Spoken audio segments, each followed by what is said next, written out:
자, 하나님 말씀 같이 보겠습니다. 마가복음 1장 1절.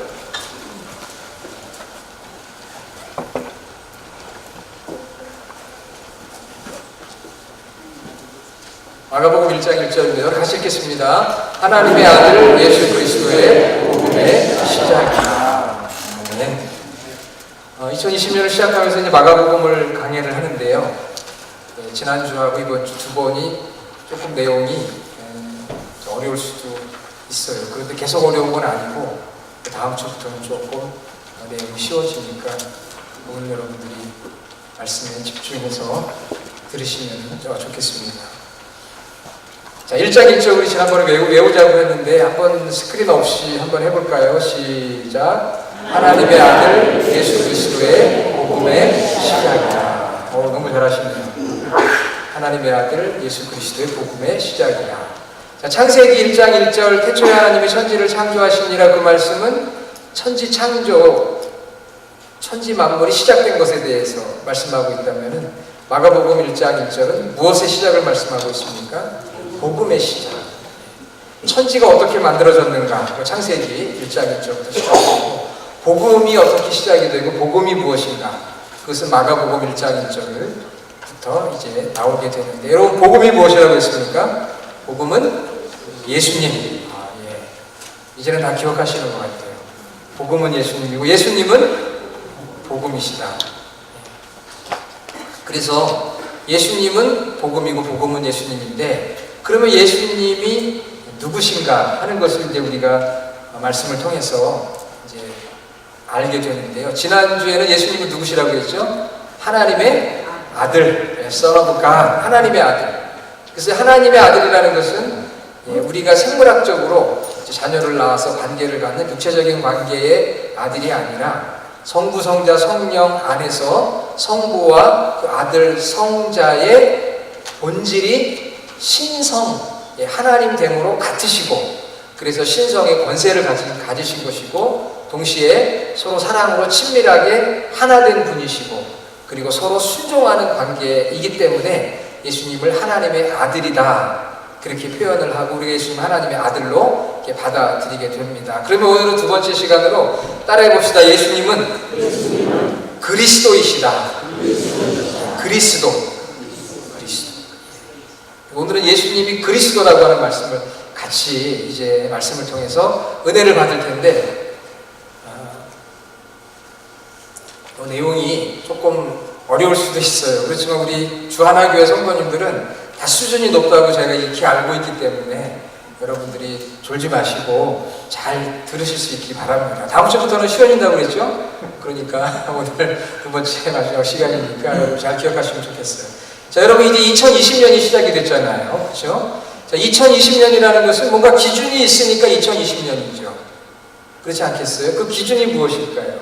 예수님의 태어남, 그게 기준이에요. 그러니까 예수님은 많은 사람들이 인정을 하든 인정하지 않든 역사의 중심이 되었습니다. 그래서 예수님이 태어난 그 해를 기준으로 해서 우리가 지금 2020년이 지난 이 시대를 지금 살아가고 있는 거예요. 그래서 그 예수님이 태어나기 전에를 주전이라고 이야기하잖아요. 주님 태어나시기 전.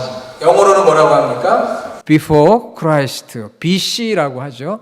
그리고 예수님이 태어난 다음을 AD라고 표현합니다. 아노 도미니, 이건 라틴어인데 주님의 시대에 이런 뜻이에요. 그러니까 우리 예수님이 바로 역사의 분기점이고 중심인 거죠. 우리는 그게 너무 좋은데 또 안 믿는 사람들은 왜 예수님이 역사의 중심이냐, 그렇게 반론을 제기할 수 있지만 하나님의 섭리 가운데 이렇게 역사가 BC와 AD로 나누어져 있는 것입니다. 그러면은 자, 그리스도라고 하는 이 그리스도라는 말은 어느 나라 말일까요?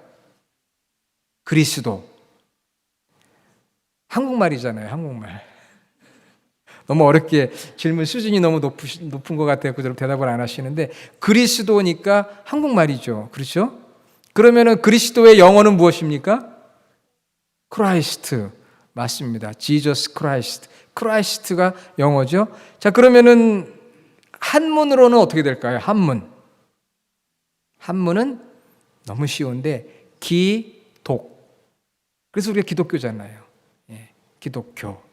기독. 그리스도는 한문으로는 기독, 한글로는 그리스도, 영어로는 크라이스트. 그리고 성경의 원래 원어인 헬라어, 그릭에서는 크리스토스 그렇게 표현을 합니다. 크리스토스. 그런데 그것이 구약 성경이 기록된 히브리어에 가서 뭐라고 나올까요? 히브리어나 아람어랑 비슷한데 히브리어에 가서 드디어 이제 우리가 알고 있는 메시아가 나오는 것입니다. 그러니까 메시아와 크리스토스, 그리스도, 크라이스트, 기독, 이건 다 같은 거예요, 다른 거예요? 다 같은 거죠. 망설일 필요 없습니다. 다 같아요. 구약에서는 뭐라고요? 히브리어로는 메시아, 신약의 헬라어로는 크리스토스, 한글로는 그리스도, 한문으로는 기독, 영어로는 크라이스트. 이 5가지 이 말이 다 같은 뜻이에요. 그래서 메시아라는 말이 그리스도, 그거의 구약의 표현이라고 할 수가 있습니다. 그래서 여러분 우리는 누굽니까? 우리가 크리스천이라고 그러잖아요. 또는 그리스도인 혹은 기독교인, 다 들어보셨죠? 다 같은 뜻인 거예요. 크리스찬, 그리스도인, 기독교인. 다시 말하면 예수님을 믿고 따르는 사람들을 영어로는 크리스찬이라고 그러고요. 한국말로는 그리스도인이라고 하고 한문으로는 기독교인이다. 그렇게 이야기를 합니다. 자, 그런데 이 메시아라는 말이 유명해진 것은 우리 핸델의 오라토리오 메시아가 있잖아요. 그래서 그 메시아가 뜨고 나서는 이 메시아라는 말을 많은 사람들이 이제 알아듣게 되었어요. 그런데 우리 사람들의 그 심리를 분석해 보면요, 사람들의 심리 그 마음속에 이 메시아 사상이 있습니다.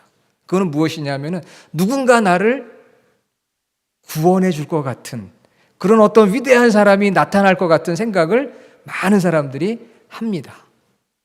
그래서 나라에도 어려울 때는 위대한 지도자, 어떤 대통령이 나타났으면 좋겠다, 이런 생각을 하기도 하고요. 교회도 마찬가지예요. 교회가 어렵고 힘들 때, 야, 우리 교회를 좀 살릴 수 있는 메시아 같은 무슨 목사님이 나타났으면 좋겠다, 그런 생각도 하기도 하고요. 그리고 여기 이제 여성도님들 계신데, 오래 지난 얘기이기 때문에 다 잊어버릴 수도 있지만 처녀 시절에 그런 메시아 사상을 가지고 사신 분들이 많아요. 그게 뭐냐 하면은 백마탄 왕자가 나타나서 나를 구원해 주리라, 이런 생각 해보셨어요? 안 해보셨어요?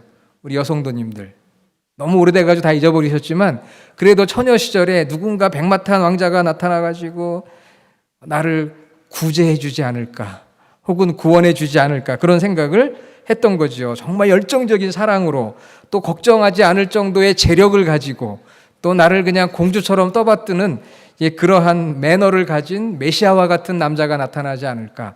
지금도 그런 생각하시면 좀 곤란합니다. 그 옛날 처녀 시절에 그렇게 생각했던 거죠. 저희 집 사람도 처녀 시절에 그렇게 생각했대요.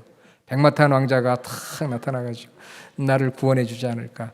그런데 저를 만나가지고 고생을 많이 했습니다. 백마탄 왕자를 꿈꾸는 그 메시아 사상, 그게 개인에게도 가정에도 나라에도 교회에도 있어요. 지금도 혹시 대박이 터지지 않을까, 뭐 이런 생각을 하면서 기대하시는 분도 있을 수가 있습니다. 자, 이 메시아, 그리스도, 크리스토스, 그리스도, 기독, 크라이스트, 이 모든 5가지 예수님을 호칭하는 이름인데, 이 그리스도의 뜻은 한마디로 구주라는 뜻이에요. 세상을 구원하시는 주인, 로드, 세이비어, 구주. 그래서 구주가 태어나셨도다, 이렇게 우리가 고백을 합니다. 구원자, 구세주, 구주라고 하는 그러한 뜻인 것이죠. 자, 그런데 우리가 이 그리스도를, 예수님이 그리스도신데, 구원자신데, 구세주이신데, 구주이신데, 이 그리스도를 우리가 좀 더 이해하려면은 이 구약의 배경을 좀 알아야 돼요. 왜냐? 구약과 신약은 연결이 되어 있거든요. 구약은 예언이고 신약은 성취예요. 그래서 구약에서 이 그리스도, 메시아라고 한 의미가 무엇인가를 알아야만 그것을 완성시킨 예수님을 우리가 알게 되고, 그 예수님을 알아야 온전한 믿음 생활을 우리가 할 수 있는 것입니다. 자, 구약에 보면은 사실 메시아라고 하는 단어, 그 명사 단어는 등장하지 않아요. 동사가 등장하는데, 그 동사가 마사라고 하는데 기름을 붓는다는 거예요. 기름. 어떤 기름이냐? 올리브 오일. 그걸 특별하게 제작을 한 올리브 오일을 머리에 부어요. 붓다, 마사. 그래서 기름 부음을 받은 자가 메시아가 되는 것입니다. 그러면 구약 시대에 누가 기름 부음을 받았을까요? 여러분이 아시는 분이 있지만 구약 시대에 기름 부음을 받은 사람이 세 종류의 사람이 있어요. 어떤 사람이 있을까요? 혹시 여러분이 아시는 분 있으세요? 기름 부음을 받은 사람. 구약에서 네? 예, 제사장, 또 선지자, 그리고 왕. 이 세 종류의 사람들을 세울 때는 머리에다가 기름을 부어요. 올리브 오일, 그거를 특별 제작한 관유를 머리에 부어서 이 세 사람을 기름을 붓는 거예요. 기름 부음을 받은 자. 그래서 그 사람들은 the anointed person이 기름 부음을 받은 자입니다. 누가 기름 부음을 받는 자? 선지자와 제사장과 왕이 기름 부음을 받게 되어 있습니다. 그래서 사무엘상 16장 13절에 보면 사무엘이 다윗에게 기름 붓는 장면이 나와요. 그래서 다윗이 왕이 되지 않습니까? 그 다음에 또한 열왕기상 19장 16절에 보면 엘리사에게 기름을 부어 선지자가 되게 하라. 선지자에게 또 기름을 붓습니다.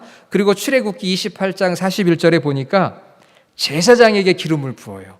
제사장에 기름 붓습니다. 그래서 우리가 간혹 목사님을 위해 기도할 때 기름 부어 세운 종 이런 표현을 쓰기도 하지요. 목회자가 가지고 있는 제사장적인 역할들이 있습니다. 자, 예수님은 바로 기름 부음을 받은 메시아 구원자 그리스도예요. 그래서 이 구약의 제사장과 선지자와 왕의 역할을 완성시키신 분이 바로 예수님이십니다. 그래서 구약 성경 읽어보면은 이 제사장과 선지자와 왕이 기름 부음을 받았는데 그 중에서도 시간이 흘러가면 흘러갈수록 누구에 대한 기대감이 커지느냐 하면은 왕에 대한 기대감이 커져요. 왜냐하면은 이스라엘 백성들이 주전 BC 586년에 바벨론에 의해서 나라를 빼앗겨 버립니다. 그리고는 이제 그 다음부터는 바벨론, 페르시아, 헬라, 로마의 지배를 받아요. 그러니까 그 사람들의 생각 속에는 무슨 생각이 드느냐 하면은 하나님의 기름 부음 받은 다윗과 같은 왕이 좀 나타나서 우리를 좀 구원해 주었으면 좋겠다. 그런 구원자가 나타났으면 좋겠다. 그런 메시아, 기름 부음 받은 자에 대한 대망을 갖게 됐어요. 그것이 바로 메시아 사상입니다. 사무엘하 7장 16절에 보면 내 집과 내 나라가 내 앞에서 영원히 보존되고 내 왕위가 영원히 견고하리라. 사무엘과 예레미야 또 이사야, 미가, 스가랴에 보면은 이 왕에 대한 예언이 나오는데 다윗의 자손으로 오는 위대한 지도자가 태어날 것을 성경이 계속 예언을 하는 거예요. 그래서 그들 마음속에 기름 부음 받은 자가 나타난다. 그 기름 부음 받은 자가 바로 히브리어로 메시아거든요. 메시아가 나타난다. 그런데 그 사람은 어떤 사람이냐? 제사장과 선지자와 왕이 기름 부음 받은 자이지만 그 중에서도 왕이 나타난다. 그 왕이 나타나서 우리를 이런 모든 정치적인 압제에서 우리를 구원해 주실 것이다. 그래서 그들이 가지고 있던 메시아는 정치적인 메시아에 대한 큰 꿈을 가지고 있었어요. 그래서 여러분들이 마가복음 읽다 보면은 이제 거지 맹인 바디메오가 예수님 만나는 장면이 나오는데 거기서 이 거지 바디메오가 예수님을 향해서 뭐라고 부르짖느냐 하면은 다윗의 자손 예수여 그래요. 거기서 말하는 다윗의 자손이라는 것은 다윗과 같은 왕권을 가지고 우리 이스라엘 백성들을 회복시킬 메시아요 이렇게 고백하는 것과 같은 것이죠. 그래서 그 당시 사람들은 이 정치적인 메시아에 대한 대망을 가졌어요. 그것이 바로 메시아 사상이었습니다. 그런데 예수님은 왕으로 오신 것이 맞아요. 왕으로 오셨습니다. 왕으로 오셨어요. 그런데 그 예수님은 정치적인 왕으로 메시아로 오신 것이 아니라 모든 인류를 위한 만왕의 왕으로 구원자로 오시게 되었어요. 사실은 그런 말씀이 성경에도 이미 예언이 되어 있었어요. 이사야 53장에 보면 고난받는 종의 모습이 예언이 되어 있었는데 이스라엘 백성들이 내가 좋은 것만 취사선택을 한 거예요. 우리가 신앙생활하면서 제일 경계해야 되는 것이 내가 좋은 것만 선택하는 거예요. 나한테 유리하게 주어진 말씀만 붙드는 거. 이게 문제가 되는 거죠. 그래서 우리가 마가복음을 이제 읽게 되면은 마가복음을 통해서 이걸 전체적으로 1장부터 16장까지 읽어가면서 어느 하나 빼놓지 않고 전체적으로 예수님이 우리에게 주시는 말씀이 무엇인가를 우리가 알아보려고 하는 것이죠. 이스라엘 백성들은 이사야 53장에 고난받는 종에 대한 그러한 메시아 사상도 있었음에도 불구하고 자신들의 형편이 정치적으로 너무 어렵다 보니까 이것을 육체적으로 구원해 줄 수 있는 그런 정치적인 메시아만을 대망했던 것입니다. 이스라엘 백성들의 죄를 대신하여서 십자가에서 고난을 통과하시는 구원의 주님을 바라보는 영적인 안목을 잃어버린 거예요. 여러분, 우리 교회도 그래서는 안 됩니다. 우리가 신앙생활하면서 아무리 우리가 힘들고 어려워도 이 영적인 안목을 잃어버리면 안 돼요. 영적인 안목을 말씀을 통해서 가질 수가 있어야 됩니다. 자, 그래서 우리는 예수님이 그리스도다. 그분이 구약 성경에 예언된 메시아예요. 왕으로 오신 분인데 우리 예수님께서 구약에 나오는 메시아의 이 세 가지 직무를 완성시킨 것이기 때문에 예수님은 그리스도다 할 때 그분이 구원자이신데 그분이 그러면 무엇을 위해서 오셨는가? 그것은 예수님 안에서 제사장과 선지자와 왕의 직분이 있다는 것. 그것을 우리가 잊지 말아야 됩니다. 자, 예수님 안에 무엇이 있다고요? 선지자와 제사장과 왕의 직분, 그것이 바로 그리스도예요. 그러면 선지자는 무엇입니까? 선지자는 하나님의 말씀을 선포하는 역할을 하는 거예요. 그래서 예수님이 이 땅에 오셔서 공생애하는 기간 동안에 하나님의 말씀을 선포하고 구약의 말씀들을 새롭게 해석을 해 주셨어요. 참된 의미를 선포하고 가르쳤습니다. 프리칭하고 티칭하셨어요. 그 예수님의 선지자적인 모습인 거예요. 그리스도로 오셨는데 가르치시는 역할 하신 것이죠. 그리고 두 번째 예수님은 어떤 모습이 있습니까? 제사장의 역할. 제사장은 사람들과 하나님 사이를 연결시켜주는 브릿지, 중보자 역할을 하시는 분이에요. 그래서 예수님이 이 땅에 오셔서 우리 죄인들과 거룩하신 하나님 사이에 십자가로 다리를 놓으시고 우리의 모든 죄를 담당하시고 십자가에서 희생제물이 되어주셨어요. 우리를 인도하시는 제사장 중보자만이 아니라 당신 스스로가 희생제물이 되어주시는 대제사장이 되어주신 것이죠. 화목의 사역을 감당하시고 지금도 저희들이 예수 그리스도의 이름을 의지해서 기도하지 않습니까? 우리가 기도할 때 말미에 예수님의 이름으로 기도합니다. 예수 그리스도의 이름으로 기도합니다. 우리가 기도 끝낼 때 어떻게 기도를 끝내느냐, 그것도 중요해요. 제가 한국에서 군목 생활을 할 때 이제 이렇게 군대 갔다 오신 분들은 알지만 이 군인들이 잠을 자고 사는 데가 있어요. 내무반이라고 그러거든요. 이제 거기에 제가 이렇게 일주일에 한 번씩 그 내무반을 돌면서 군인들하고 같이 예배를 드려요. 저녁에. 그래서 그날도 같이 예배를 드리는데 어느 이제 그 형제가, 군인 형제가 있어서 제가 갑자기 기도를 시켰어요. 갑자기 기도시키면은 참 성도님들이 당황하시더라고요. 그래서 제가 웬만하면 이제 갑자기 기도를 안 시키려고 생각을 하지만 그래도 성령의 감동으로 혹시 갑자기 시키는 경우가 있을 수도 있거든요. 그러니까 늘 그 예비하시기를 바랍니다. 자, 그래가지고 이제 어느 형제를 기도를 시켰어요. 그랬더니 이제 목사님이 시킨 거니까 이제 기도를 막 하는데 아마 신앙생활 얼마 안 했던 것 같아요. 막 기도를 더듬으면서 막 기도를 하는데 제가 딱 눈치를 채니까 마무리를 못 하는 거예요. 어떻게 기도를 마무리해야 되는지. 여러분, 어떻게 기도를 마무리해야 돼요? 예수님의 이름으로 기도합니다. 아멘. 이렇게 해야 되는데 그걸 생각이 안 나는 거예요, 이 친구가. 그러니까 그냥 계속 그냥 막 제가 눈치를 챘죠. 그래가지고 그냥 제가 마무리를 했어요. 예수님의 이름으로 기도합니다. 그래서 마무리를 하고 안아줬어요. 시험에 들지 말도록. 어떤 분은 기도를 하다가 어떻게 마무리를 해야 되는지 생각이 안 나가지고 오버 그랬대요. 무전기 할 때 우리가 오바 그러잖아요. 그렇게 마무리를 했는데 여러분, 어떻게 마무리해야 돼요? 예수님의 이름으로 기도합니다. 제일 추천할 수 있는 마무리는 주 예수 그리스도의 이름으로 기도합니다. 혹은 예수 그리스도의 이름으로 기도합니다. 예수님의 이름으로 기도합니다. 다 좋은데요.